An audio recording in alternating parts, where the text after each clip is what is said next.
welcome to BirdFans4Ever Podcast. This is episode 8. We're going to end this at episode 10 because once I run out of fingers, we're done counting. So, all right. So today, this episode is going to be with Jon Jones. He played at ISU from 2010 to 2015. He's currently in Barbados, and he's doing a tremendous job of trying to feed people in Barbados. He graduated, I believe, with either a horticulture or a business in agriculture, but he'll talk to us about that. As always, thank you for watching us on YouTube. Hit the like button, subscribe. We love that. Just enjoy that. Also, we have a podcast, right? So if you want to listen to the audio version, you can listen to us on your favorite podcast app listener, whether that's Google or Apple or wherever, right? So please go out and listen. And so with that, Jon and Steve, how you doing? We are going to go talk to Jon Jones. Here we go. And welcome. We are here with Jon Jones, ISU Redbird from 2010 to 2015. This is BirdFans4Ever Podcast. So we're going to get started with Jon. Dude, here we go. This is your platform, big man, right? We're talking about recruiting by Jankovic, but then playing for Coach Muller. Hit it. It was. Let's start off by saying college was beautiful, man. Coming from a small island in the Caribbean, I was never introduced to playing in front of big crowds or even seeing basketball at that level. So having the opportunity to even play basketball was amazing for me. There at the time when I visited ISU, you guys probably don't know, but I had about 50 track and field offers because really? I didn't know that. Was actually runner-up in shot put, and I actually won the Caribbean championships in javelin. So I had about 50 college offers, Mizzou, Indiana State, every single body within Iowa. They all, I remember Louisville coach at nationals in primary school. In high school, they were running me down, and when they found out that I decided to play basketball in college, it was a big bummer. Yeah. I was really good at track and field, but it was a tough decision to make. And the guy I actually lost to the Caribbean Championships went on to win the Olympics. So I was very, very good at track and field. Yeah. So why did you decide to go to basketball versus track and field? Basketball is just more fun. I would say that. Track and field all season is so boring, and you get excitement with it, but the core of it is not much fun. You're out there doing it by yourself. That's probably what they don't tell you. You usually see the Olympics and people winning, but the self work you have to do by yourself. It's not that we're scared of it, but it's not fun. Right. Yeah. Right. So at the time when I visited ISU, I had a really good visit, and there was a coach that was in charge of track and field, Elvis Ford. He was coaching there. He's actually from Barbados. So I felt happy and I felt confident. And there were 4 other Barbadians that were there already. So I was like, this might be my home. I took the visit one day, and I think within a week or so, I tried to get the clearinghouse stuff finished, and I was like, I think I'm gonna just go here. Yeah, it wasn't a tough choice for me, and it wasn't far away from Chicago, where I would frequent most of the time. So I felt good going to a mid-major that was a good fit for me. Awesome. So you met with Coach Ford, but did you meet with Coach Jankovic at the same time? Yeah, I met with Coach Jank the same day I got there. And Coach Jank was fun, old school kind of guy, happy to see you, happy to learn your culture. He was never never did a bad thing. I think I could say that about him. He was very good to play under as a big man, because your job is easy. You're always involved with the pick and roll somehow, and you get some garbage points, or it wasn't too much thinking playing under him, to be honest. Basketball was pretty simple and easy. at that time playing under him. We would run a lot of transition offensive plays, different sets that, if this guy comes down, you come right into the screen for him, and the guards were dominant with the ball in the hand, but they were very good off of screens in my freshman year. So we did a lot of stuff with Coach Jank that was simple, and it fit the team when I was a freshman. Yeah, we were talking about that as we were getting prepped for this discussion with Jon. And I told him I had 2 great pictures of him setting screens. And as a big, right, he's 6'9", he's 265. I was 6'9", 260. So could totally relate to his game. So as soon as I saw those pictures, I had to grab them, right, and save them and get them ready for the podcast. So, yep. So, Jon, you get it to ISU, right? You said what? And I think when you come to ISU, right, you probably expect that you're going to play. Yeah, right away. I know I had a little issue with the clearinghouse before I did, and they didn't give me the verdict until I got there. But for some reason, I think that my playing clock had started because I went to high school as a sophomore instead of a senior. I don't know who did it, but that was the verdict based on the years that I spent in high school based on my age. So coming from Barbados, we usually do 6 years in high school. This is from like 10 to 16, and then you have other schools where you go do a higher level education. But I didn't go to that. I just went straight to high school overseas. So that's probably the reason why. Because when you come from the islands, they want you to go straight to college. They don't give you, most guys go get 2 years in high school to get established and stuff. When you come from the islands, they usually advise you to just go straight to college. So I think that was the reason why 2 years was taken away from me. So those first 2 years, you're doing a lot of practicing. The first year, did you get to travel with the team or no? No, I didn't get to travel at all with the team. Even close road games, I remember me and Connor, which was the ball boy, he would drive down and stuff. So I would hitch a ride with him, like if we're going to Indiana State or maybe St. Louis to like the championships games. And I would often wonder like how would it, because the team was very good my freshman year. I remember we were very, very good. We were playing against Wichita and stuff. We had stringed a lot of wins my freshman year and sophomore year. We were actually really good.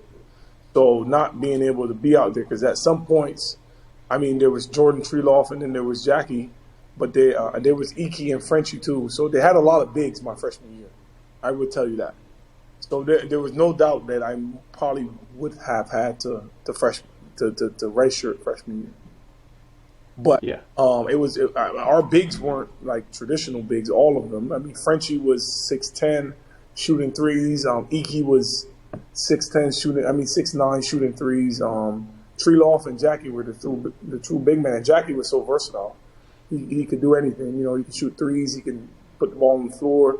So having that ability to play the 4 and the 5 as bigs, I wanted a piece of that action, because I feel like you gotta always guard Jackie, and then the other big man, if he's versatile, you get a chance to get out there and get right involved. Yeah. Practices were tough. We used to have to do a lot of screens. We would hard head screens, and then like it's so difficult hard heads on Jackie, because Jackie can pop and shoot, roll to the basket, and then Jackie's so strong that if you switch on the guard, you're dead. Right. Yeah. Look, he's only one of the top rebounders in ISU history and scorers. So yeah, he just had a knack. You were playing against one of the best. Yeah, he had a knack to find where the ball was, and he would never run out of energy. He would just always be there at the right time, and he had athleticism out this world. I remember I'm getting dunked on in practice. So how did you stay motivated? Just practicing and grinding versus being able to play in games. That had to be a grind. There was an assistant coach. I think he actually left and went to. I can't remember. He was very tall, and he wouldn't travel.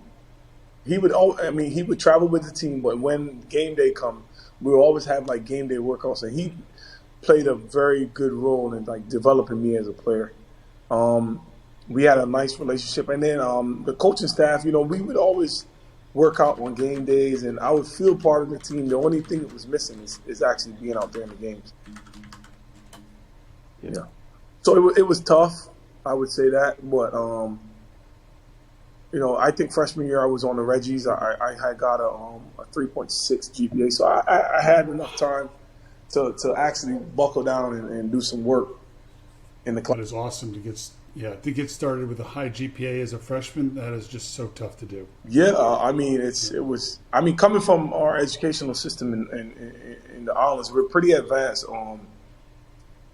We're pretty advanced in some basic stuff like math, English stuff. We're pretty advanced with that. Because I remember taking calculus and pre-calculus and all that stuff in college.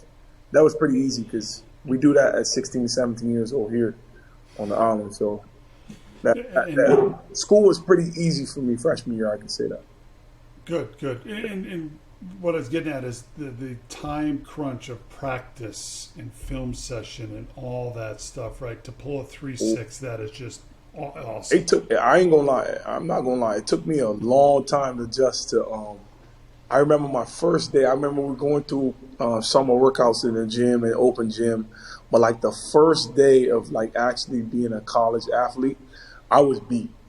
Like I remember we had individuals for like an hour, and then we had weights right after for like an hour and a half, and then coach, I thought that was it for the day, and he was like, nah, there's 2 hours of practice in the evening. I'm like, whoa, this is nothing compared to what I'm used to, but it felt right. It felt like you was taking the game to another level. It felt like, you had to get stronger, you had to get faster to adjust to the college game.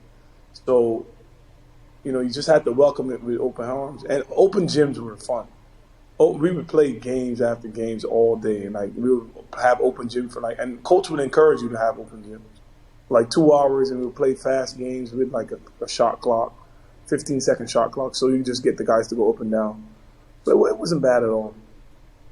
And were you doing those open gyms? That the North Gym you doing that in? Yeah, both. Depending on what's free, because during the summertime, sometimes there are events that's in the arena. So North Gym was fun though. I mean, when you close those doors, you get to. Was it air conditioned yet, or was it still hot as an oven? I think it was air conditioned when I was there, but it was still blazing. I remember times having to pull the door open and just go get. Yeah. You open the door on the one end of North Gym. You open up the other. You put the fan blowing in through one and sucking out through the other to get an airflow through that thing. Or you just stand in front of those big fans for like 5 minutes. So, John, you were part of a whole bunch of memorable games. And one of the ones that I remember the most was beating a top 25 team, Dayton, at home. You want to tell us about that game? Oh, that game was really good. I remember everything about that game, down to setting screens and running back on defense when we were up, making sure that we can get the stops. Because every 4 minutes we were saying, we want to win this 4-minute war. So we broke that game down to every 4 minutes if we can score more than. I remember Dan is really good at that, and the coaching staff was very good at that too. They would break games down to 4-minute games. And we were practicing in practice, so we were very good at it. And I remember getting a couple blocks in the beginning and saying, "Oh, I'm really going." Then I post moves. I'm like, "Yeah." Then we got a couple stops, and everything seemed to be falling good for that game. I remember we didn't lose much games at home that year, if any. I don't think we lost any games at home. So we were very confident that once we played in our white uniforms. And we're at home. I don't know if that really, but we would win most games. And Dayton was good. They had bigs that could shoot threes. They had bigs that, put the ball on the floor. I remember Deontay Hawkins. That was his hometown, so it was a big game for him. I think he had a really good game that game too. And when we actually won and the fans stormed the court, I'm like, this is what I see on TV. Wow. And I remember going to the pub too that night, and we just had a ball. So the part I remember the most vivid memory of that thing is at the end of the game, the fans storming the court, right? And you know, the fans women are 5 feet tall, right? Guys are up to 6 feet, and then there's these. It was just a massive mob, right? And then there's these two tall ones, and Reggie in the middle, jumping up and down, and just always surrounded by all these shorter people, just stuck out like a sore thumb. But it was just a massive crowd. I mean, you just had it filled like just swarmed and overwhelmed. Yeah, and give credit to whoever puts together the student section, because that was crazy. I remember student section just keeping so much. No, every basket we had, every dunk, you know, they're throwing stuff in the air. They had these big signs with like Reggie's head sitting. I mean, yeah, you on the court minding your basketball, but then you still like you're not supposed to notice that stuff. Yeah. You still got these little small points that you actually remember by seeing, you know, and that was that's what makes the game so beautiful. You know, the fans come and they actually support and you feel loved. And I remember the whole sorority. She was supporting us every game. Bring like 40 of the sorority girls to come to the game, and it was beautiful seeing them come and cheer you on. They know you in person, like when you sit in class. I'm like, oh, that's him, you know. And it felt good. I mean, the school was so big, but then to know like people in the stands face to face was beautiful. Yeah. So another game that we went to, John and I went to, and you had a really good game was against Texas A&M, right? So it was either CBI or CIT. Yeah, CBI. And I remember the game really good because I sat out 11 games I had a Jones fracture to my right foot, which is a common fracture amongst big men. Usually you see big men get that. And I was like, I just got to win this game. I just want to win this game. I mean, I remember the camaraderie of the team. Like everybody wasn't. I don't think everybody was fully in the mood because, you know, we hadn't made it to the NIT.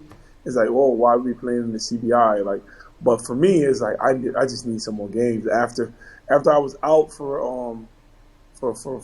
about 11 games, that's about 2 months, doing nothing but like the stuff that I did my freshman year, practicing again on the treadmill, on the bike. I was like, I just got to get a game to get the ball in my hands to feel again. And I had a good couple post moves, and I had a really good game that game. Yeah. And you guys dominated them. Yeah, and it was at Redbird again. Yeah. I remember the point guard for Texas A&M. I actually met him after college because my roommate when I was living in Australia when I was playing, he was actually best friends with him. So I actually got to know him a little bit, and he was good. He was really good, like tall. He was about 6'5", fast. He got a lot of steals. And that I remember the scouting report because that's all they talked about in the scouting report. Don't pass the ball bad. They'll steal it and then they'll just dunk it the other way.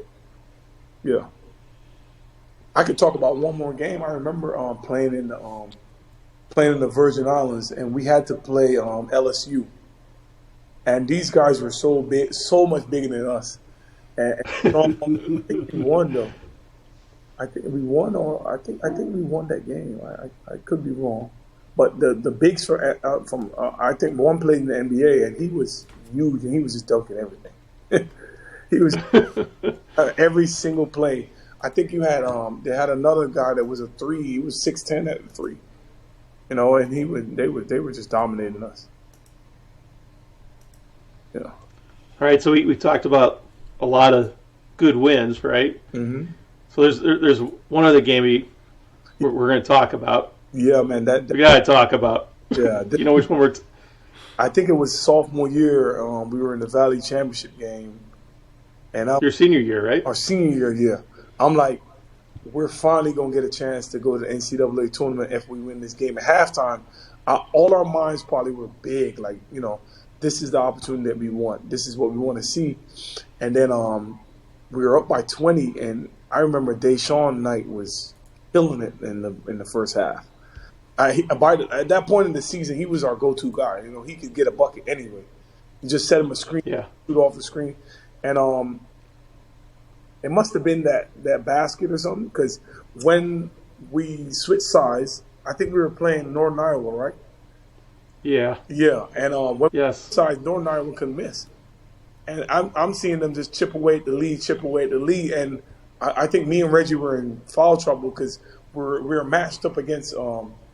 I think their 4-man, he could drive the ball so good, and shoot, and they were just a good team, Northern Iowa, and I couldn't believe that we lost. But I know that Deshaun Knight for sure and Kuhn Purcell, they left their heart on the court that day, because I felt like we had a good chance of making the NCAA tournament. I mean, must have been bad luck. I don't know. Must have been the rim. I'm guessing it was the rim, but I just felt we were then and there, and we were going so good because we had.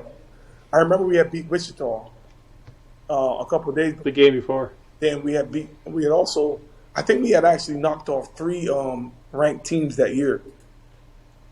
So we had good Colorado going into the Missouri Valley Conference, because we had actually, put up a fight with most teams going into the, and then the fans. I remember the whole place is being red. I remember so many fans came down, and not the first day, but it was just purple over there and red over here. Yeah. Yeah.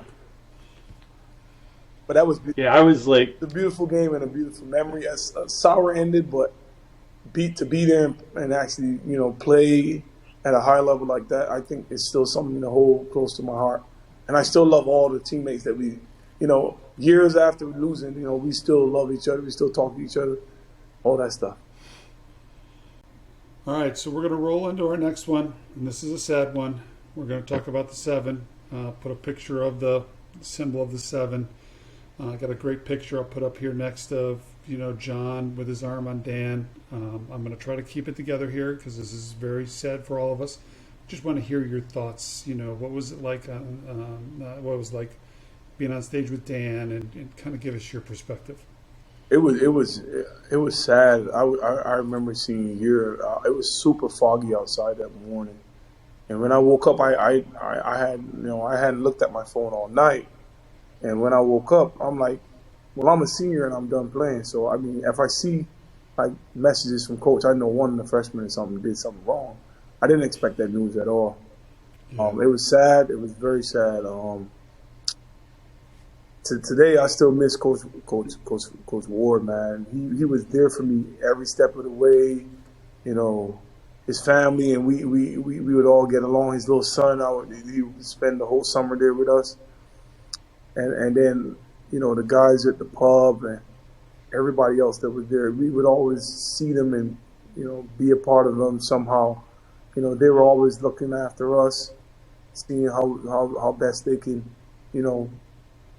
make us feel happy, because most of us aren't home, in Bloomington. So that was our home away from home.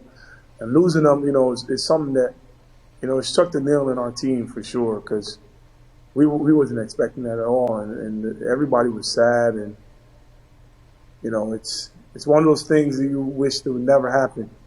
You can't question it either, but it's one of those things you wish it would never happen. You never had to go through it as a team, because losing a part of your team, because we see each other as family. So losing any part of your family is hard. It's real hard.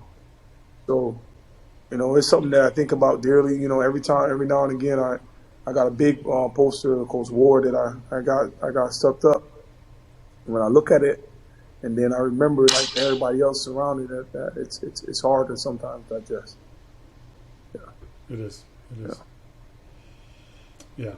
So, all right. I'll post those pictures up when we're doing the podcast, and it was a very sad day, and so we're going to move on to something that makes me very proud to be a Redbird. For those that don't follow Jon Jones on Twitter, you got to follow him, right? He's doing some amazing stuff down in Barbados. Jon and I and Steve were talking about this as we started putting a list together of players we wanted to talk to, and the stuff you're doing with feeding people in Barbados. Let's hear it, buddy. This is awesome. This is something that I always had as a kid. I would always find a way to grow stuff.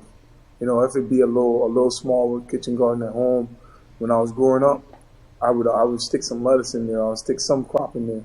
But when I became an adult and I actually, I started brainstorming on what could I do in college, because I actually was a business major my freshman year, and I had to change my major because you guys would know, being on the road and playing basketball and having to take these next level accounting classes, and you're missing 2 classes, you're lost when you come back. You come back into class, you're lost.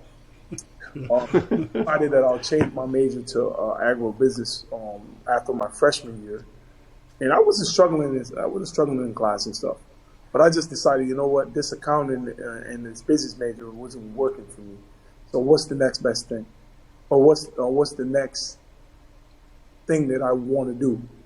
And I said, let me interrupt for a second here, Jon. Yeah. You weren't struggling because you had a 3.6, right? I mean, I had a 2.09. That's struggling. 3.6 isn't struggling, big man, right? I know, right? So, but the accounting classes, they were kicking my butt. I'll be honest with you. I know when to pull out and when to no. So choosing agribusiness, it was good. It fit right into my to the credits I had already. I was actually almost overqualified for some. I mean, who needs calculus taking agribusiness, huh?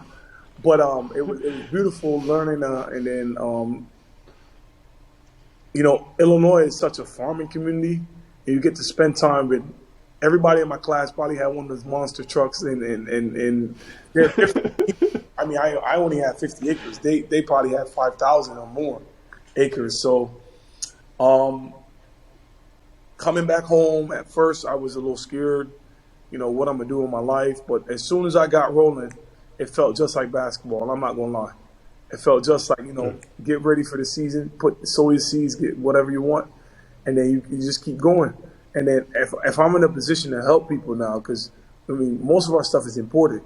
So if I can create a little niche market of local stuff, that's something better than what's being imported. So I get people to follow me now, and I even teach people on Twitter how to grow. It's not just about the money for me now. It's about, how many lives can I touch with everything that I grow. I recently took over a farm, my own operation, because when I first moved home, I had a job of a manager at the biggest farm in Barbados, and that taught me a lot over 3 years. That taught me a whole lot. So I was like, you know what, maybe it's time to take a leap of faith and just work for myself. And we sat down and we talked. The owner of the farm, before we sat down and we talked, he was like, yeah, you're ready, man. I know you're ready because you show it in your work. And then all the stuff you did at my place, you can take that and you can mold it into what you want to do. So I actually decided that I'll start with teaching kids how to farm, because a lot of people don't see it as a career here, but it's a very wealthy career if you do it right from early. And it's been good for me so far. The public has accepted it as who I am. Besides that, business wasn't bad during COVID. I had a chance to feed a lot of people, being, there's so much import stress going on, and then Panama, you couldn't get stuff in. So I use that actually as a little motivation. Like, maybe I can create a little niche market for myself and help others. The farm that I have right now is still pretty young. We've only been operating for about 6 months fully. It took me a long time to get the infrastructure done, because farming is something you got to chip away every day at. It's not something you wake up in the stock market, you just get your money and go. You actually dig some gold out of the dirt. But for the most part, it's been rewarding to my soul, and that's something that I wake up every day and be thankful for. I could say that for sure. Like, I don't regret making the decision to put the ball down and pick up the fork or pick up the tractor. I don't. Yeah. Well, you're big enough to pick up a tractor. That's not a doubt about that. But yeah, again, for those that are listening to our podcast, right? Please follow Jon, right, and watch what he's doing on Twitter. And I don't even know if you're on Facebook. Yeah, same name as Jon Jones. A couple. Yep, I think I see you more on Twitter than I do on Facebook. But yeah, the amazing stuff. The other day I saw that you had helped people plant bananas and that stuff. And so yeah, so again, God bless you. That's awesome. Twitter is beautiful, man. I think it's the one place that's interactive, and it's something that a whole bunch of people can learn from just one post. Yeah. You want to tell everybody your Twitter handle? The Bajan Farmer. The Bajan Farmer. Yeah. So if you just go type in The Bajan Farmer, everything should just pop right up. And we'll link it at the bottom in our YouTube post. I'll put a link in there. If you're following Bird Fans, we're following Jon Jones. Or if you're following Jon Pemberton, I'm Jon Pemberton 53, and I'm following Jon Jones. You can find it that way also. So, all right. Hey, guys, one question before we let you go. Did you grow those peppers? Which ones? The purple ones? The ones you challenge everybody to eat. Oh, the hot ones. No. I grew those, but I'm not eating them. What are you doing with them then? They're blazing hot. I grew them. I got those peppers from my buddy. He brought in some seeds. So I was just trying them out to see how hot they are. I'm actually gonna make some pepper sauce soon, maybe tomorrow. Yeah. Nice. Cool. Yeah. All right.